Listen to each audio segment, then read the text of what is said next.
শুভ সকাল বন্ধুরা, দেখতে পাচ্ছ সকালবেলা ঘুম থেকে উঠে সব কাজকর্ম সেরে নিয়েছি। আমার স্নান হয়ে গেছে, ছেলেও স্নান টান করে করতাল নিয়ে বজরংবলীর হনুমান চাল্লিশা বইটা নিয়ে বসে ও মনে মনে যা পারছে যে কয় লাইন মানে আমার শুনে শুনে মুখস্থ করছে, সেই কয় লাইনই পড়ছে। আর দেখো এভাবে করতাল বাজাচ্ছে, নাম করছে, দেখে ভীষণ ভালো লাগলো, তাই তোমাদের সঙ্গে ভিডিওটা একটু শেয়ার করলাম। তো চলো বাবান এদিকে নামটা করে নিয়ে একটু চা বিস্কিট খেয়ে তারপর রান্নাঘরে যাব।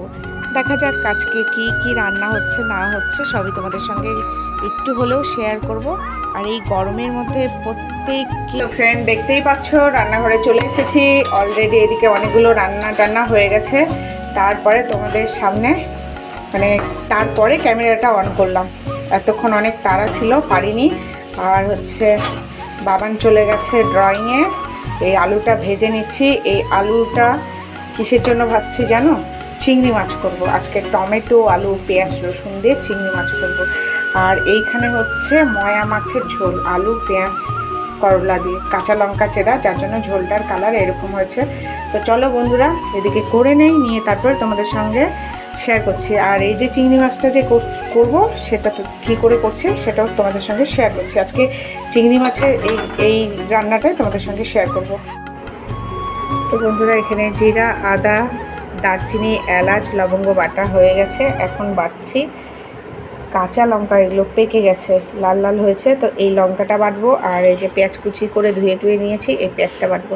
তো চলো মশলাটা করে নেই।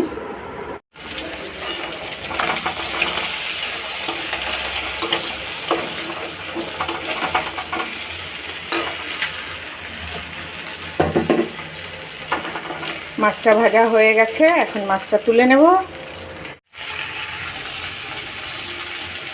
একটু কাঁচা পাকা টমেটোটা আছে, চিংড়ি মাছ ভাজা তেলের মধ্যে টমেটোটা দিলাম, একটু নুন দিয়ে দিলাম যাতে টমেটোটা একটু নরম হয়ে যায়। যেহেতু আমি ওইদিকে আলুটা ভেজে রেখেছি, আমার মশলাও তৈরি হয়ে গেছে।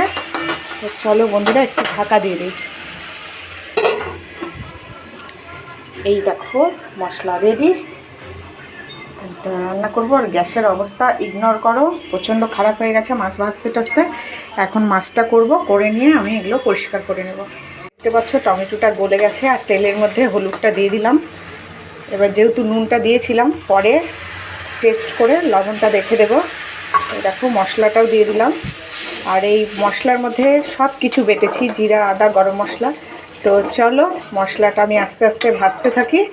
মশলাটা কষানো হয়ে গেলে তারপরে চিংড়ি মাছ আলু দিয়ে দেবো তোমাদেরকে, তারপরে দেখাচ্ছি। একদম লো ফ্লেমে রেখেছি।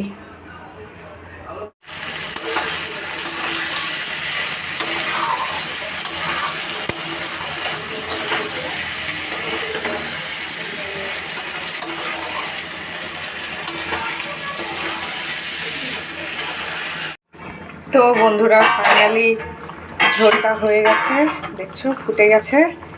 এখন নামিয়ে নেব। তো চলো ঝোলটা নামিয়ে এখন ঢেকে রাখবো।